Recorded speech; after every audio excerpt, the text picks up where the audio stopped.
ఆడదాని మీద అంత గౌరవం ఉన్నా నువ్వు కనబడిన ఆ దేవుడి కంటే నాకెంతో ఎక్కువ.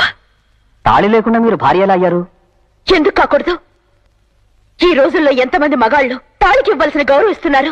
ఎంతమంది మగాళ్ళు వాళ్ళ భార్యలు కంటితడి పెట్టకుండా చూసుకుంటున్నారు? ఎంతమంది మగాళ్ళు వాళ్ళ భార్యల కష్ట సుఖాల్లో పాలు పంచుకుంటున్నారు? చెప్పండి. తనని నమ్మి వచ్చిన ఆడదాన్ని ప్రాణానికి ప్రాణంగా చూసుకోవడం, చివరిదాకా కంటికి రెప్పలా కాపాడమే తాళి యొక్క పరమార్థం. తాళి కట్టాక తల్లిలా హక్కును చేర్చుకోవాలి, బిడ్డలా లాలించాలి, తండ్రిలా కాపాడాలి, అన్నదమ్ముల్లా గౌరవించాలి. అలా ఎంతమంది ఉంటారు? కాని రాముడు తాళి కట్టకుండానే నాకివన్నీ చేశాడు. తన ఆవేశంతో గోడలు కట్టి నన్ను కాపాడాడు. నన్ను గడ్డిపూ సోకినా భరించలేని రాముడు మనసులో ఏనాడు నా మీద చెడు ఆలోచన రాలేదు. ఓ మగాడిలా నన్ను దైవంలా చూసుకున్నాడు.